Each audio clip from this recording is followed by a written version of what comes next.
Hey guys, welcome to another episode of the Best Practices Show. I'm your host, Kirk Behrendt. Thank you guys so much for joining us. You are listening to the #1 podcast for dental practice owners, where I come to you every single week and teach you some of dentistry's best secrets from the best experts. Actually, I'm not teaching you, the experts are teaching you proven tips, practical tools and coaching for your practice so you can be successful in the future.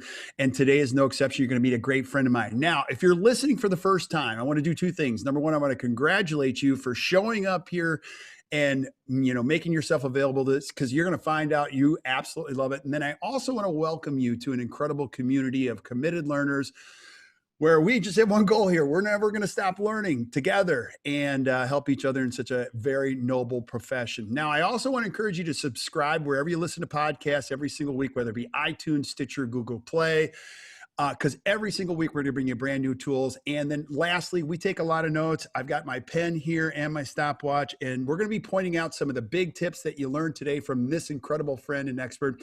And you can find those show notes where you also subscribe to the podcast. And the reason we do this is that dentistry offers you a great life. And if you have a great practice, a better practice, you can have a great life. And you'll see this is absolutely true. So thanks for being here. And I want to introduce my guest. Now, I'm extra excited because she is not only a friend, a colleague, a mentor, a coach. She actually coached my team this morning on marketing. So when I say dental marketing, I mean it. This woman knows more than anybody on dental marketing, and we've been friends for a long time. And you know how I feel about dental marketers. They come and go. Some of them stick around, but that list is very, very few, and I couldn't be more excited. And today we're going to be talking about how you avoid the production plummet, because we use this same word. It's called September. Now, it's terrible because I shouldn't say a word like that, but the truth of it is, September can often be bad for a lot of dental practices. And we're going to be talking about the 3 steps to end this year strong, given the pandemic. Now, Zanya, you and I have been friends for a long time, but for people that are listening or watching for the first time, I always want them to know your story, find out who you are and why they should listen today. So who is Xana Winans? Well, first, thanks for having me on. So who is Xana Winans? Xana Winans is an old, experienced expert in the world of dental marketing. I have been doing this for 25 years, if not more. I own Golden Proportions Marketing. It is a full-service dental marketing agency, one of the largest in the country. We've been doing this. We are in our 20th year of the agency. I've been doing dental marketing longer than that because I am married to a dentist. So I live and breathe what everybody is going through on a regular daily basis. So I bring a lot of real world knowledge and experience to the marketing that I'm going to talk about. And I'm going to tell you, Kirk, today is going to be interesting because you know me, I'm an action step person. I'm a real clear strategy, Monday morning quarterback, kind of like, let's just get in and do stuff kind of person.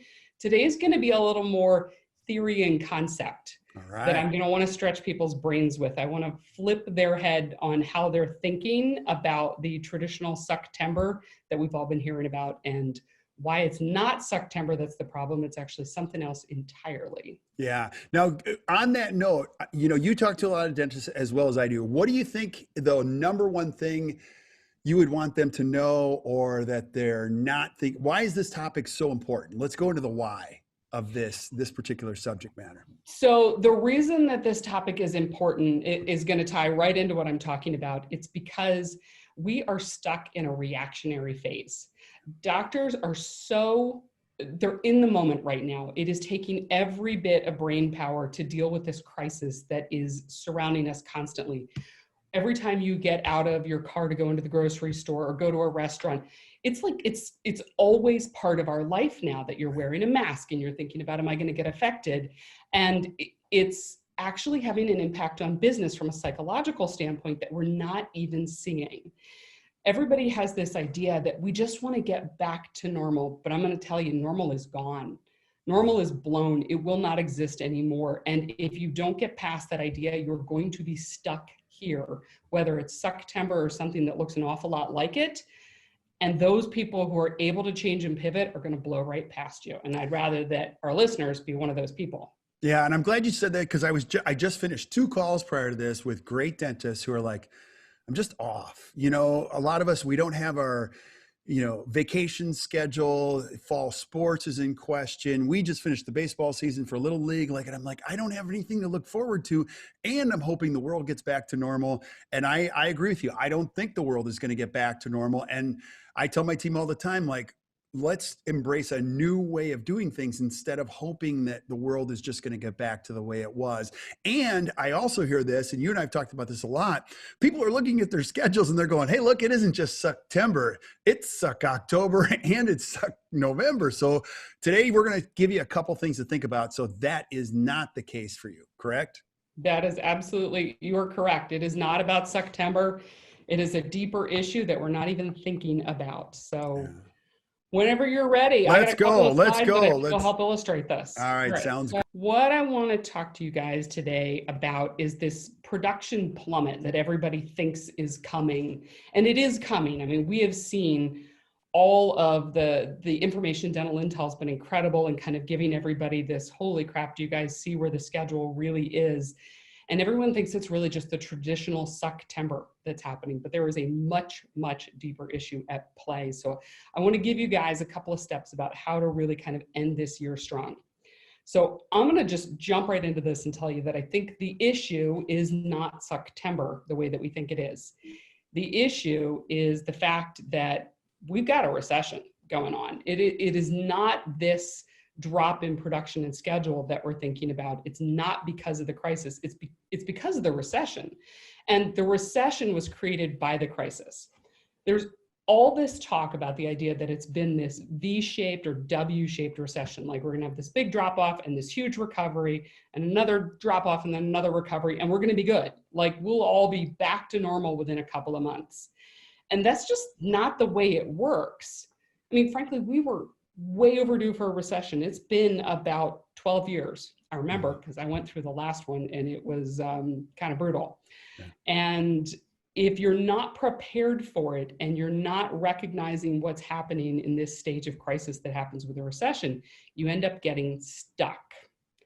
So there's actually 6 stages of crisis. I've been studying this and doing a lot of research on it because I'm really honestly quite fascinated by how did we get here and why are we having so much trouble moving forward? It's not like a traditional recession that we're used to thinking of. So the 6 stages of crisis, I don't know if you're familiar with these, Kirk. No, I'm not. I love this though. So it starts with the warning. The warning is that little warning bell that goes off in the back of your head. I'll tell you, for me, the warning was my son got his first job. He's an aerospace engineer. He moved out to Seattle and he works for Boeing. And he was out there for about a week and he's starting to give me this little rumble of, Mom, something's off. Right. I go to the grocery store and there's entire aisles that are empty. And there's talk from people I know who work at Microsoft and work at Amazon that maybe something is coming. And this was well before the rest of the world heard it. But I think we probably all felt this little bit of a warning and we just didn't rejected it. Right, because your kids are smart and my kids, I consider but they were like, no, it's spring break. It's fine. It's just, so I saw the same thing, but I think it was a hopeful denying. Well, exactly. And that's what it is we were in denial because we kept hearing it's on the other side of the world. It's in China. It can't come here. If it comes here, it's just going to be a little bit of a thing. But we get that warning and we don't pay attention to it. And then we start to go down this hole.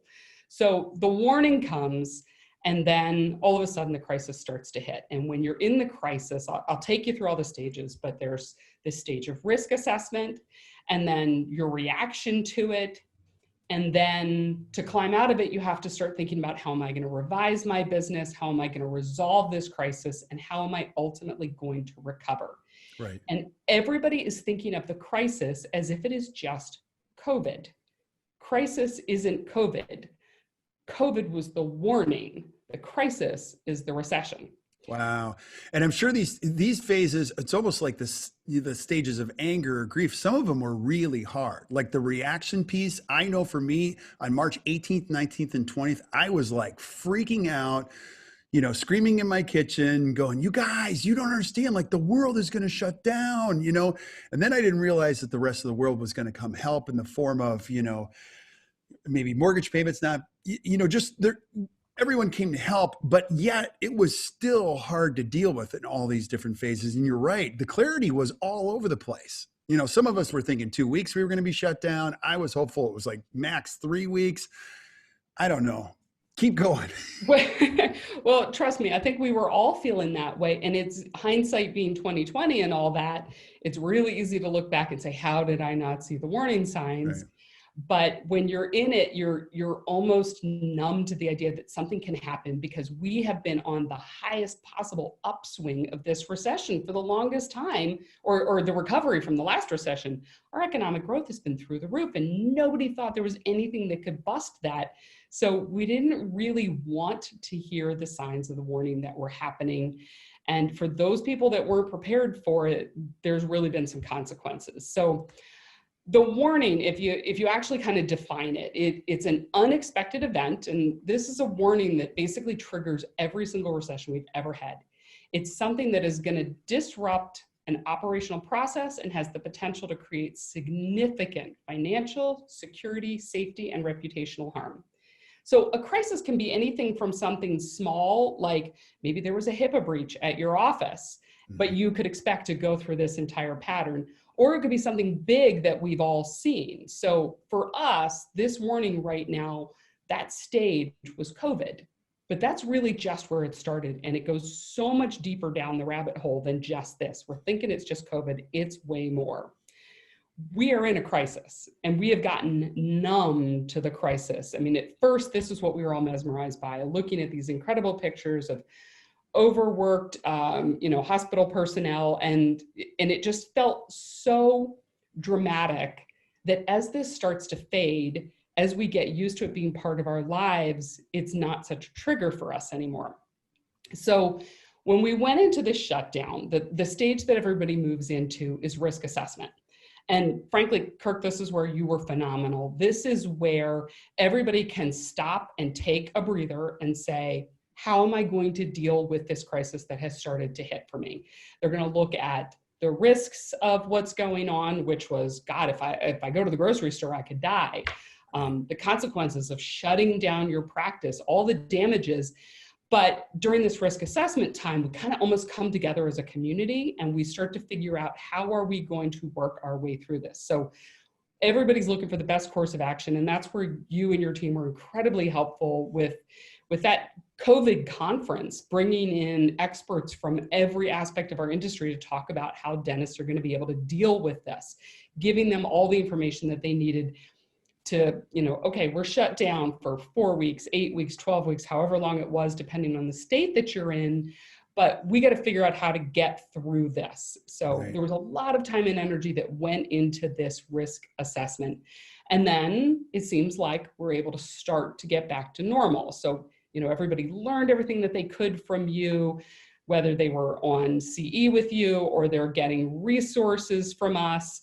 People start to talk about, what communication should I have with my patients? There were resources shared with everybody that they were sharing. What letters do I send to my patients? Everybody was talking about, where you're going to order your PPE. How do we put this together to get the best possible savings? Big discussions about, am I going to be safe? Is my team going to be safe? Right. How do I negotiate great financial arrangements with my vendors and my landlords? But the thing that we're forgetting is that all of these decisions were made under a huge amount of stress. Yeah.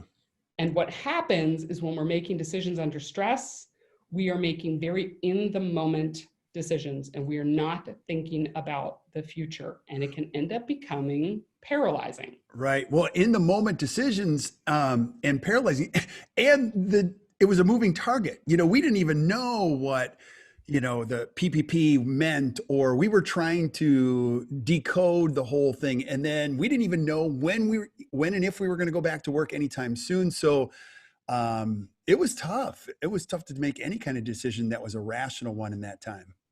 It really was. I mean, there were people who were stuck in living in optimism. We're going to go back to work in a couple of weeks. It's, sure, I absolutely believe. I'm in Pennsylvania. We were told we were going to get shut down for 2 weeks. Even though I know that was complete and utter baloney. I mean, you look at what happened in China, 2 weeks wasn't possible for any of us, but they gave us that little bit of hope so that we didn't completely lose our minds, because the stress was so acute for everybody at that point in time.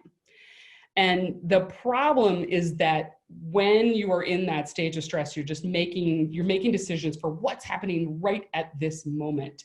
And so when we come out of it, all we can do is react. We are just looking for, what can I control right now? So you are looking for action. How do I open up my office? How do I position this to my team members? How do I regain some control? I've lost 3 months worth of income, and how is my business going to survive for the upcoming months, years, et cetera? All we do is we kind of go into just this stage of wanting to minimize what's happened from the effects of this crisis. And we've been operating that way for pretty much the entire summer of 2020, even though people feel like we've gotten back to normal. Schedules have been completely packed and full, and everything's a little bit different. We've got to learn how to deal with these last minute cancellations. Frankly, COVID has become an incredible excuse for anybody who wants to cancel. They no longer have to say, I have a hair appointment that's a conflict. They can just say, I might have been exposed to somebody who had COVID. But we bought into all of that and said, okay, this is just our new normal. We were reacting to what was happening and kind of living with it. Right. And so we also started to feel a little false positive, like, things are getting better. And then you're like, oh gosh. And then you're being compounded with all this negative stuff that you see on the news. And you're like, for me, it was an up and down. And even to this day, up and down and up and down. I can't remember a time where I felt so much on a roller coaster. I completely agree with you. I think a lot of people went through an awful lot of wine in the past couple of months just to deal with the stress of What are you talking about? I don't know what you're talking about. I have no idea. There's a great video out there. I got to share it with you sometime. Awesome. So we kind of went through these reactive steps where everybody's like, okay, we're going to get together. We're going to figure out our safety warnings and our emergency information and our directions for our team. And we're going to get back to seeing patients, and we're just going to have a life again. And so we saw all these incredible resources, like there were reopening checklists and there were communication templates that you could use with your patients. And it started to give you this feeling, and these are resources that we put out there too, but it starts to give you this feeling of false control. Like you can actually have some control over this crisis that you didn't cause, you didn't create, but you're subjected to. By all I have to do is just check off the things on this list, and life is going back to normal, and we're going to adapt, and we're going to be fine. And there were lots of these kind of things out there. I mean, we put out resources like, how to answer patient questions. We're trying to be forward thinking, but it's still reactionary because we know these are the things we're going to get hit with in the moment that are new to us. Right. So everybody goes through all these reactionary stages, putting their messages out there. It kind of dominates all of our communication. We get these full schedules, and we think by taking these actions that we've actually got control over what happened. We think that we have conquered the crisis, and that the crisis was really COVID, but that is not the crisis. The crisis is the recession that has happened from COVID.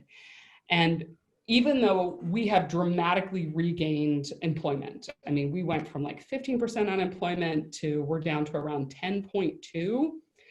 The highest it was in the Great Recession was 10.6. So we think 10.2 is amazing. It was 10.6 in the Great Recession. And I don't know about you, how many years do you think it took for the average dentist to get through recovering, kind of getting back to where they were through the Great Recession? I don't know. I mean, some of them probably never fully recovered at all because they were living too high on the horse and just weren't ready for it. And I like how you phrase this, like it truly is, the recession is the byproduct of the event, and we're not even out of the event yet. And there are some financial experts say there's still some bills to be paid. I think the X factor is I just dropped my daughter off at college on Sunday or Saturday and said, good luck, honey, with 40,000 other kids. And I'm thoughtfully or hopefully thinking, gosh, those guys will all just, spatially distance and keep us safe. But one can only keep their fingers crossed. And that has implications, right? It does. And we have not started to see the trickle down yet. We see these big full waiting rooms right now. What we are not seeing is the number of people who didn't pay their rent for a couple of months, but now the rent, the eviction, foreclosures have been put off, but all of a sudden they're back on again, and people are getting their electricity turned off, and people are not getting those extra stimulus payments from unemployment. And so we have just hit that point, like a matter of 2 or 3 weeks ago, where all of a sudden the financial fallout is going to start to show. And that's a lot, honestly, of what I think we are seeing for this fall with the schedule fall off. It's a combination of that people are suddenly being way more cautious because they don't have that safety net that they used to have. But some of it is just, there's just a general feeling of insecurity. They're not sure where it's going to go. Right. Yeah. And you saw this too. We had a lot of doctors that had the biggest production ever. Now that production was all built up because there were things that needed to be done. But then also patients were telling dentists like, well, I don't have any bills. Maybe I should get a few crowns done right now, type of a thing. So I'm glad you're giving great perspective to this. And I'm optimistic you're going to make us not freak out here by giving us a plan as we look to the future. We're going to have a plan, but we got to know how we got here. And I completely agree. I mean, this summer was amazing. From my own agency perspective, we are hitting records month after month after month. It's incredible how many doctors are like, yes, let's go all in. We need to market the practices. But we're also hearing from practices who are saying, I don't need to do any marketing this summer. My schedule's so full, I can't fit any patients in there. Why would I spend money on marketing? And we get so stuck in that moment that we're not looking forward, and we're about to fall off this cliff, this production plummet that is coming, because when they stop marketing, they're not recognizing the amount of time it takes from the time someone sees your message to the time they're actually going to become production in the practice. Right. Now, I want to talk about why there's a cliff, because everybody hypothesized, and I'm sure you're going to go into that. But if I'm a dental practice owner and I'm going, Zanya, I get it, but you got to understand, these last 2 months have been unbelievable. Why would I have a cliff? Well, you're going to have a cliff because what's happening under your nose is the fact that the people who were seen in your practice in the past couple of months, they did feel financially secure. Now that rug is getting pulled out from underneath them. Mm-hmm. We're about to see the trickle down of the unemployment benefits starting to go away. The number, if you think about how many people couldn't pay their rent, now that trickle down impact to the landlords who can no longer then pay the mortgage for the property that they own. They can no longer hire people to do the renovations on their properties. They can no longer, everything. It's a waterfall effect, and it is just starting to go over the edge. And so your patients are seeing some of that coming and they're hesitant. But the other reason for this big plummet is because we took our eye off the ball. Right. I'll give you a great example. Okay. I myself am a victim of this. And you would think as a marketer that I would know better, but probably 4 or 5 years ago, we rode the high of coming out of the last recession for years and years and years and years. I mean, 20, 30, 40% growth every single year for years. It was phenomenal. I loved it. I got used to it. I also got numbed to the idea that I needed to do any marketing because I assumed we were always going to be this busy. Mm-hmm. And so I didn't have to spend this money going to this trade show, and I didn't have to spend this time and effort. The people were always going to be there. And what I didn't see was the little bit of slowdown, and the little bit of the slowdown leads to a complete flattening out because I took my eye off the ball. And I will tell you, the recovery really takes some time. It took us 2 solid years, and we were still growing, just not at the rates that I got used to growing. Right. And when you take your eye off the ball, that recovery becomes that much harder. You are trying to move a train from a complete dead stop and get that thing moving at the pace that it was moving before. It takes so much energy, mental energy, financial energy, physical energy to push that train forward, that as soon as you stop, the train's almost going to start rolling backwards down the hill. Right. And that's what we're dealing with. They have just, if you think about it, nobody has marketed in 6 months. Mm-hmm. They didn't do anything back in March, April, and May, because why would you? You were closed. And then we didn't do it in June, July, and August because, my God, why would I? I don't have room to put anybody in my schedule. Right. So now you have 6 months of complacency. Yeah, you're not working the recare schedule. You still have 700 active patients that aren't scheduled. I totally agree. And that complacency kind of skews our perception. So this is where we got stuck. And it's because of the stress of the crisis that we're going through. There is, and this is proven, there's actually an inverse relationship between how well our brain functions and the amount of stress that we're under. So basically, our decisions get dumber the more stress we're under. Okay, so when I'm stressed out and putting chocolate chip cookies in my mouth, that's probably the worst time to ask me a question. No, you're so right, because there's, and there's so much research behind this. Even some of the best thinkers in the world know that I need great sleep, some exercise, and great decisions have to be made at 10 a.m. Even I've heard this about Jeff Bezos.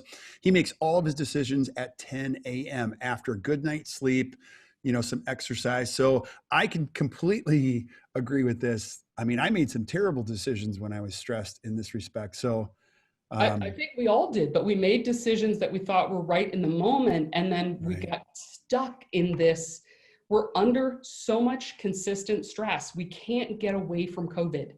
It is every moment of our day. I mean, I can't tell you how many times I have gotten out of my car to go walk in the grocery store and turn around, slam the door back closed as I grab my stupid mask out that I forgot about. It's just always there. It is always causing a problem and stress. And so, it is having a long-term impact on the decisions that we're making.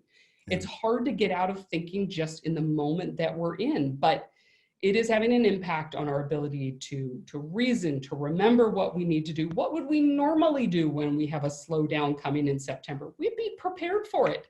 For sure. We'd be having campaigns going on in the end of July and early August talking about back to school. We'd be ready for it.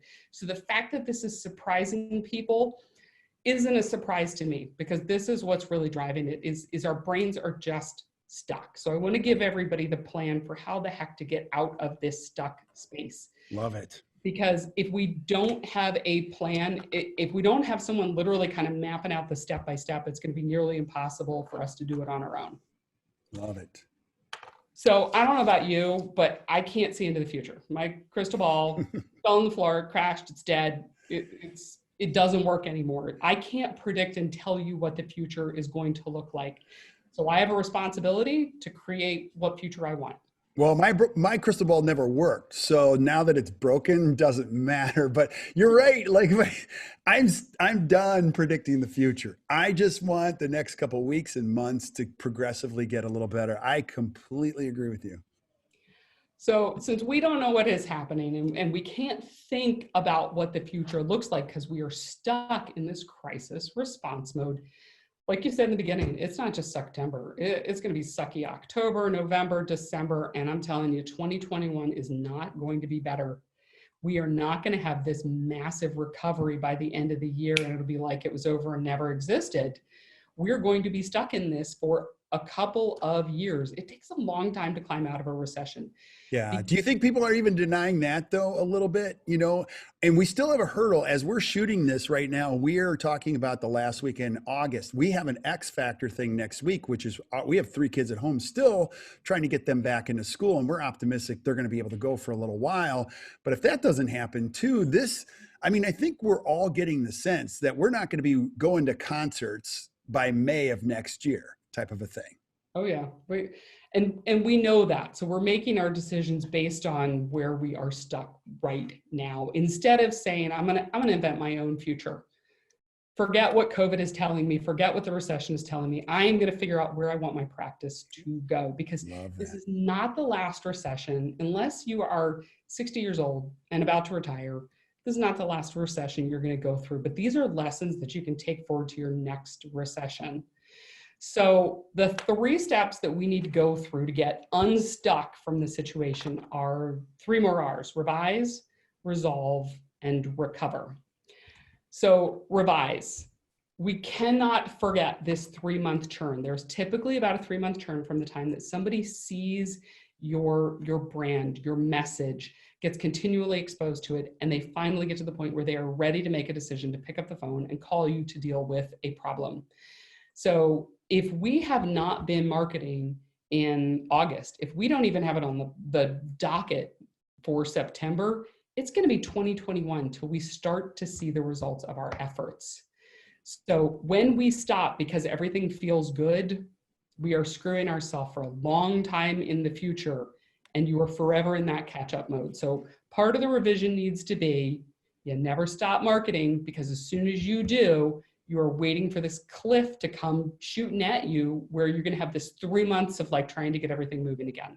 Right. And you've been so good to not only educate us as a coaching team, but all of our clients too, that marketing it's one of those things. You don't send a postcard and then people react. There's a layering of this. And sometimes you even asked us to ask this question, where else have you heard about us when you're working at the front desk of a dental practice? Because you're going to realize that it's sometimes, and everybody's got a different number, 5 or 6 or 9 different impressions before somebody makes a decision. Now, I know this because I buy shorts that follow me around on the internet, and it's like the 9th time I've seen them. I'm like, okay, I've seen this 9 times, or I'll buy a pair of flip-flops that I've seen 7 times.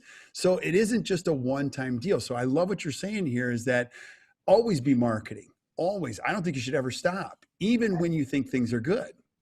Agreed. And so for anybody who said, well, I didn't have any place to put these patients during the summer, that was the perfect time to be doing block scheduling, right, which seems counterintuitive when all you're trying to do is catch up on the people that you couldn't see for the 3 months before that. I don't have a place to put the people who are already loyal to me. Why would I make space for new people? Because those new people are going to feed your September, your October, your November, and your December. And by not making space for them, you have basically now pushed yourself over the edge of the cliff. Right. So while this is going to suck, let it be motivation to never let that happen again, to always make room for new patients in your schedule. Yeah. Now, any marketing plan that you had, if you had, and Kirk, we just did this survey with some of your clients not that long ago. When I asked them how many of them had a marketing plan, I think like 2 out of the 22 who responded actually had a plan. Right. But so we know most people don't even have a plan. But if you had a plan, it's dead. Right. I would pretty much just walk away from where you were for your 2020 plan and start from scratch. Consider that it's almost like 2021 next month, and what are we doing for the next year? Just roll it into a 16-month year. So you need to figure out almost a new vision. What does this future look like? Make a whole new crystal ball. Where do you want to be a year from now, by the end of 2021? Besides the fact that we would all love to be out of COVID. Again, the issue isn't COVID, the issue is the recession. So you need to come up with an entirely new plan, new vision, new goals, in order to start moving forward. Yeah, and let me add to that too, because you do this for me a lot, is that sometimes you can't think, and the vision part is really one of the hardest parts because you can't see the futures. And so it's really important that if you don't have a team member or a friend or a colleague or a mentor, get a coach, get an expert, get a marketing, get somebody who can help you see how you're going to get through this. And then the second thing I've got in my bag is my 1-page strategic plan that you made me read. Oh, I got the book right here. Rockefeller Habits, Scaling Up, is like everybody with a plan, you eliminate waste. We've agreed to a couple of things. We're going to get a few things done. You wouldn't start building a house without a blueprint. Same thing with your dental practice. You need something where we can all anchor in and say, okay, this is what we've agreed to do while we build what we're building. Exactly. But your 1-page plan, do you feel like that plan is still perfectly valid and applicable given the situation that we're in, if it was a plan you wrote for 2020? No, we redid it. We redid it Monday, and we're revising it again next week just to make sure it's valid again, because you're right, because all the bets that we had at the beginning of the year, those are off now. And now we're embracing a completely new normal. So I completely agree. It's got to be a brand new plan. I agree. And vision is everything. If you don't know where you're going, you have no idea how you're going to get there. There's no directions. And I'm biased, but I think there's nobody better than Kirk and his team in order to help people create those visions. That's a hard thing to do. I mean, I work with my own business coach on visioning all the time. I'm a visionary personality. I feel like I should just know where I'm going, but it's a process. It's an exercise. So you got to have that vision really nailed down before you can even then set the goals for how you're going to get there, and then ultimately the plan for how to accomplish those goals. Right. And I'm biased too, because while we do this for other people, I still need somebody to do it with me, because there's pieces you miss. You don't think, if you're a visionary, you often don't think about the details. You also don't think about the implications. So it's got to be really well thought out, and having somebody in your core circle to be able to help you with that is key. Completely agree. So when you're revising your plan, there's a couple things I want people to keep in mind. I'm not going to give you exact strategies, but these are more principles. Brand awareness is not something to walk away from right now. It seems counterintuitive to spend money on things where you can't have a measurable, demonstrative return on investment. So brand awareness being just being active out in your community, showing up at your kids' sports, sponsoring local things that happen, just making sure that you're visible in people's minds. Brand awareness doesn't have a dollar value attached to it, but I can tell you, again, from my own personal experience, when we stopped paying attention to it, when I took my eye off the ball, everybody knows who Golden Proportions is. I don't need brand awareness. We took a hit. You do not walk away from brand awareness. That should be a primary part of your investment every single time. Brand awareness is not just what's my logo and where's my sign. It's just making sure that your name is on everybody's lips. Right. Then the other part of this is really focusing internally.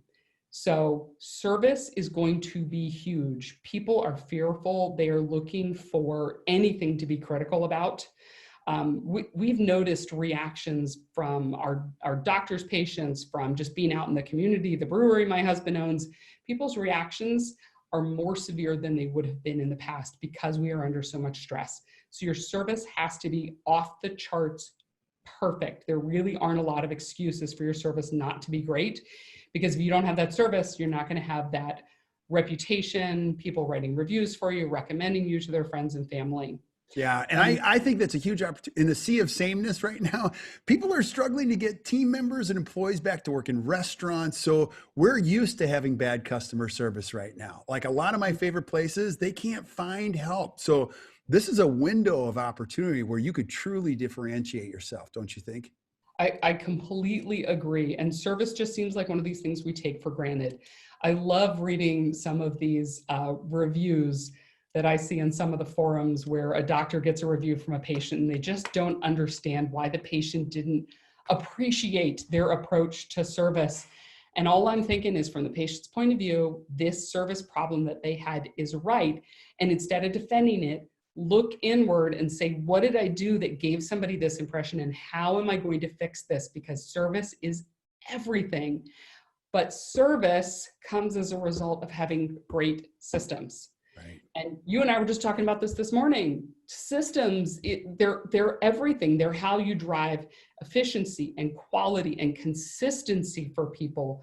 And if you do not have written systems that your team knows by heart, that everybody is held accountable to for literally everything from how you greet a new patient to how you sterilize an instrument, how do you communicate with people, how do you present financial arrangements, there needs to be a system for everything, or that's where you get into your service problems, where people have a disconnect with what it is you're trying to communicate.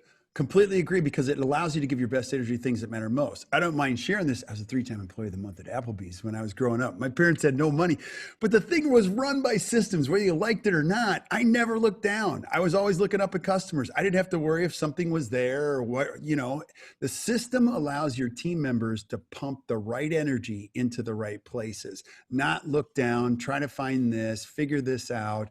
That's taxing for all of us. So let me ask you, how many practices that come to you guys have written systems? I would say probably 30% of them, and they wrote them 7 years ago. Do you know what I mean? Type of thing. We got them in a 3-ring binder. We did that work 7 years ago with a coach, and we put it there. And I tell everybody, your practice, your family, it's like a garden. You got to work your garden. You got to weed your garden. You know how this works. It never stops requiring your care. And when it comes to systems, you got to remember this. Your team makes up a considerable portion of your budget, 25 to 30%. Now, if you had a CEREC machine that took up that much, I'm sure you would invest a lot of training and a lot of time into that. So as a dentist, it's just really good to have great perspective on where to put your energy to get through these tough months. The systems are huge. They drive everything, but you're right. They can't sit in a binder. They can't be 7 years old. Systems, whenever there is a failure in any business, it is inevitably based in the system. It is either because there isn't a system, the system is outdated, or somebody didn't follow the system. Right. Now, so if you're not practicing accountability on those systems, you are just as guilty. Like, why even bother to have them? Because it's just... Right. Nobody's Now, paying attention to them. here's another thing. If you're a dentist and you don't have systems, you blame everybody. You blame people constantly for your problems. And W. Edward Deming, who almost killed the United States when he started working with Japan in the quality movement, said, never blame a person. I'll show you that if somebody doesn't do the job correctly, it's a system that isn't designed or created. So give your people the opportunity to succeed, I think. So I'm going to let everybody in on a little secret just because I work so closely with Kirk. There's going to be a big emphasis coming out with blogs and videos and stuff about systems for September. So if you are one of these practices that are not systems driven, pay attention. Follow the blog. You know download this resource. This is going to help you guys to fix this problem that you got coming this fall. Yeah, and big businesses know this. You know how you scale? You build infrastructure with the right thing and the right purposes, and you allow people, because again, people will become your greatest asset, but compensation will also be your biggest, expense. And I don't like the word expense. I like investment. So this is your podcast. You go. But I love what you're saying. You talk my language. You speak my jam. This is because we do this work so much with people that care about what they're doing. And you know how this is. It goes back to what you said before. A dentist has to have really good perspective on what the future looks like, vision, and be able to think well. And I love this. Yeah, absolutely. Now, the next two, these are going to seem obvious, but you got to double down on what works. So that means you have to be measuring return on investment for everything. Look at the reports that your marketing company is giving you. Make sure that your website is performing and ranking the way that it ought to be. Are you getting calls? Are you getting leads from the marketing that you're investing in? So if you're getting a positive ROI, double down on it. You need lead generation right now. And the things that specifically don't, stuff that you can measure, not brand awareness, because that's very difficult to measure, but things that that are lead generation strategies, if you're investing in them right now and they're not working, kill them. It's totally okay. This is the time where we're completely revising that plan and starting over. Totally. So speaking of that planning, I just want to let everybody know we are doing actually, because planning is big. We spend our whole fall doing planning for everybody for 2021. So for anybody who's not working with us right now, we have the whole incredible opportunity where we do the most thorough dental marketing plan in the industry. We look at everything, not just your digital presence, but we're looking at your reputation, we're looking at your competition, we're looking at your demographics, and we put together the plan. So if anybody wants to check this out, just go to goldenproportions.com/September slump. You can get half off the plan development. So if you don't know what the vision and the plan is, we're going to walk you through it so that we can get you there. Yeah, and I can be the first to attest that Zanya meets with us. Now, you probably wouldn't give everybody this kind of care, but regularly on Tuesdays, and we work on our plan, and you are the best at it. So in a world where I'm not the expert on those details, you need somebody to give you great perspective on your plan. I would say don't even think about it, just do it. Wait, now for the people that are listening on iTunes, Zanya, where can they find that? Because you showed it on your screen, but you didn't tell people who might be listening where to find that. Super easy. So just go to goldenproportions.com/September slump. And if you read any of our most recent blogs, you'll see a link in there for the 50% off. I believe it's only valid through the end of September. So we've had a bunch of people take advantage of it already, and our team could only handle writing so many plans. So I would say jump on it sooner rather than later. But it's going to give you not just your plan to get through this fall, but also for 2021 and get you out of this slump that we're in. So the last stage of these 6 stages of a crisis is to resolve. This is the next to last stage. So you got to resolve that you're never going to get stuck here again. And the way, again, because the problem is not COVID, the problem is the recession that COVID created. Since only 30%, now dentists might be a little different than this, but on average, only 30% of small businesses make it to year 10. Only 50% of them make it to year 5, but then another batch of them just falls off in the next couple of years. So if you've made it to year 10, first of all, congratulations. It's hard. Systems are frankly one of the reasons people make it to year 10 and beyond. But here's why you need to resolve never to get stuck in a recession again, because in the Great Recession, like I mentioned earlier, 10.6% unemployment, it took 6 years on average. This came out of a Harvard Business Review that was published last year. 6 years for businesses to truly recover. And that means kind of to just get back to where they were on average. COVID right now, even though we were at 15% plus unemployment, we're currently at 10.2. This economic trickle down from people not paying their rent, from people not being able to keep their electricity on, from their job benefits running out, it is just starting. The prediction right now is a 4 to 6 year recovery on this particular recession. If you are not jumping ahead of this now, you're going to be on the 6-year end of it. You know, it's funny you say that. A lot earlier. Yeah, I have a friend of mine who works for the Green Bay Packers, and I was talking to him this last weekend. The NFL is spending $75 million on COVID testing, and they estimate, now this is not, you know, you can't relate this to a dental practice, but on a bigger scale, they estimate that this COVID recession will impact, they won't recover for a full 10 years. I said 10 years. The financial impact, now that's big money, as you can imagine, but the impact is still the same on small business, just like dentistry. So I love what you're saying, and we've got to have a plan to get through this. Absolutely, because everybody is going to take a little bit of a hit, and that trickles down to how much money they have to spend on dentistry, just like how much they have to spend on anything else. So a couple of things to kind of be resolved in order to make it through your next recession. And I'm telling you, this comes from, I've done a lot of study on this, and partially because I went through the last recession. I learned a lot of lessons. And we are one of the very few businesses, especially in this industry, that not only managed this recession okay, we are growing like a freaking weed. And it is because of these 3 things I'm going to tell you guys. 1, cash flow. You have to have cash flow. It is everything in a recession. That means no debt. Right. Pay down every bit of debt. Don't get sucked into low payments over a long period of time, because when a recession starts to happen and your amount of income drops, your debt load does not drop. So suddenly you are slashing personnel and marketing and things that you shouldn't be slashing that end up causing you to take a lot longer to recover. Make sure that you have a line of credit now, or as soon as you can be qualified for one, a good, strong line of credit that you have not fully tapped. Because when a recession hits, there's a lot of people that are looking for the same money as you. It's a lot harder to get approved, and that means you're going to have cash flow problems when you really need to be able to tap into that.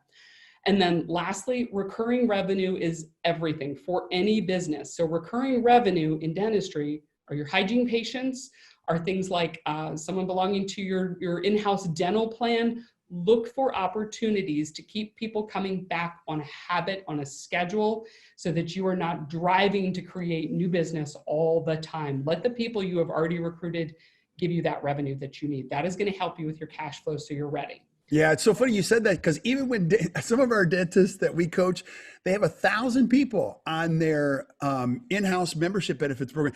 And so when they didn't have a team or a practice, they were still collecting, you know, $30,000 a month in recurring revenue from a membership program. And that's only the tip of the iceberg for a plan like that. So I completely agree. And if you don't have one, you got to get one, I think. Yes, I love membership plans. They make all the difference in the world in just giving you a little stability. And for anybody that isn't practicing profit first, I'm going to tell you, it is the lifesaver. If you do not have 3 months worth of your revenue set aside by practicing profit first, which I know, Kirk, you guys preach and talk about, that will save you from this cash crunch. So you're not making panic decisions. You're making good decisions based on, I've got income to make the right decision for my business. Yeah. So cash flow is one. Efficiency is the other big thing that'll get you through a recession. Start using your team. Don't just let your team just show up, do their job, and punch out every day. Leverage them. You hired smart people. Leverage them to help you with your marketing, with your finances, whatever it is. Leverage the partners in this industry. Leverage people like Kirk and the Act Dental team, or us, or anybody else, because you are one business owner. You cannot do it all yourself. And if you want to grow, you have to be more efficient with your time. And that means hiring people that are smarter than you to do the things you don't have time to do. And technology is absolutely where you want to put your dollars for efficiencies. If you can spend half as much money on technology as it would cost to hire somebody to do the same job, it's totally worth it. And yet technology seems to be one of the first things to go when people are looking to cut expenses during a recession, when in reality, it's going to save you money. Mm-hmm. And then the last big thing in terms of resolving, you got to be able to make decisions. Not every dentist is great at making fast decisions. So one of the key things to know about a successful entrepreneur is they make decisions like that. Anybody will tell you, I can make a decision in a heartbeat. You give me a little bit of information, boom, I know what I'm doing, I go. On average, a typical entrepreneur, 70% of their decisions are right. And you're probably thinking, well, crap, that means 3 of them out of every 10 decisions are going to be wrong. That sounds terrible. But what makes entrepreneurs different is that they fail fast. Yeah. They have KPIs in place where they are able to look at the decision they made, measure the impact of it, and say, never mind, that was a bad idea. And they pivot and they change. So it is far better to make your decision fast, make a wrong decision, learn from it, and move forward than it is to get paralyzed in, is this even the right decision to make? Right. And I don't know if it was you that shared that, because I've heard that statistic before. And I had another guy who's a very successful entrepreneur say the same thing, 7-3. And he said, it's like scoring a touchdown and having the opposing team kick a field goal on you every time. You're going to win. You just have to outscore your opponent. So if you're making 7 bad decisions, now you need help, but for the most part, that's what this is all about. You can work hard enough to, cover up a lot of bad decisions, but you're going to make them, you learn from them. You just don't want to repeat them. That's stupid, The older you get, the more you do this, the less bad decisions you make, because you'll learn from the last ones, but it just make them fast, measure them, move forward. Yeah. And then the recovery is, are you going to be one of these 9% of the people who grow in a recession? I can tell you 91% of my competition is struggling right now. And that's because they haven't learned these lessons. I learned them. We're killing it. We're doing great. We are passing all of these lessons along to our clients so that they are not going to go through these same issues in this recession and in the futures. So if you make these commitments to move forward, to get all the way through the crisis, to learn from it, you can be one of these 9%. This isn't just a matter of the people who are manufacturing toilet paper in this particular recession that are killing it. It's the businesses that are prepared for a recession. So to really recover from all of this that we've been through, you have to have KPIs. You've got your plan, but if you don't have a way to measure it and measure your progress and be able to adjust and pivot, then you're never really going to recover. You're just going to constantly be living in that 30% of bad decisions and not pushing forward past them. You got to stay vigilant on having a plan, constantly adjusting it, measuring it. So this isn't even a discussion about marketing, Kirk. This is just about how to run a business the right way. And marketing is part of that. But I don't want people to get caught in this September slump and think that's all that it is. It is a much bigger issue that's going on. For sure. I want to help people get through it. So again, anybody who wants help with that planning process, this is what we do. This is the core of everything that we do. Again, go to goldenproportions.com/September slump. We will help you develop a plan, whether you work with us or not. I'm just more interested in helping you get the plan to go forward. You'll get it at half off of our normal price. And it's going to get you through this recession a lot faster and back on the road to recovery. Yeah. And I'll just be the first to say these people are incredible at Golden Proportions, and I highly encourage you to reach out to them. Now, I want to speak to maybe if a young dentist is listening to this and they're like, you don't understand, I've spent a lot of money on marketing and it's never worked. Speak to that, because I love your answer for that, when you get that. I'm sure you never heard that from a dentist. Oh, absolutely. There's a lot of reasons why the marketing that you're spending money on doesn't work. It's typically because shiny objects, silver bullets, looking for the one thing that's going to work, thinking that you just have to jump from one thing to the next thing to the next thing, thinking there is some magic solution out there. There isn't. It is a commitment to doing it right, to being all in on your business, to taking it seriously. Not that marketing is a chore, that it is an innate part of growing your business. That's why every major Fortune 500 company you look at has a vice president of marketing. It's that important that if you don't have that lifeblood of new patients coming through, there is no silver bullet that's going to solve this for you. It is a commitment and a plan for the future. For sure. For sure. I always like to end with a good word for the future. Being the Best Practices show, I love what you've laid out here, but if I'm a young dentist watching this and I've heard these things, give me a little advice for what I can expect or hope for in the future. What are your thoughts?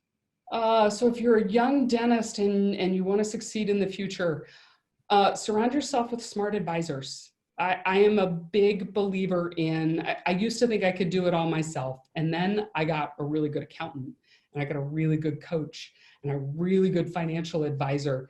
And they brought their expertise and their advice to my business that I leveraged, and it helped make us that much stronger and gave us that much more information. So you know what? Yeah, your accountant and your financial advisor, they're going to make money off of you. They have to, just like you're going to make money off of your patients. They're some of the best investments you're ever going to make. Surround yourself with really good people, not the cheap people. Look for the ones who are successful. They're successful for a reason, and they're going to make you successful too. That's awesome. And I know a lot of people are going to be watching this or listening to this. How can we find you? How do I get a hold of you? How do I learn more about you and your great company? So easiest way is to go to our website, goldenproportions.com. There's a web chat on there. It's monitored most of the time, short of the 2 a.m. chats that I get from California that just amuse me to no end. Mm-hmm. Or you can drop me an email personally. I'll get back to anybody. It's just xana@goldenproportions.com. So Zanya@goldenproportions. And I'm here to just help anybody get through this. This is not my first rodeo. Recessions can be conquered, and you can actually come out on the other side and do better than so much of your competition, be so far ahead of them. That's where I want to see most doctors. You are awesome. You are awesome. Well, Zanya, I really appreciate you. I'm going to have you back over and over and over again to cover many different things and share with us some great best practices. And if you're watching or listening to this today, do us a huge favor. If you enjoyed today, which I know you did, just do us a favor, hit the share button and share it with your friends. If you have suggestions, things you want to see, keep sending them to us. We have an amazing array of guests. And then I can also have Zanya come back and speak to specifically what you want. And keep sending us for suggestions in that way. And as always, thank you guys so much for joining us this week. I'll be back again next week with another amazing episode of the Best Practices Show. You guys take care of yourself, and we will see you soon. Thanks, Kirk. Thank you, Zanya.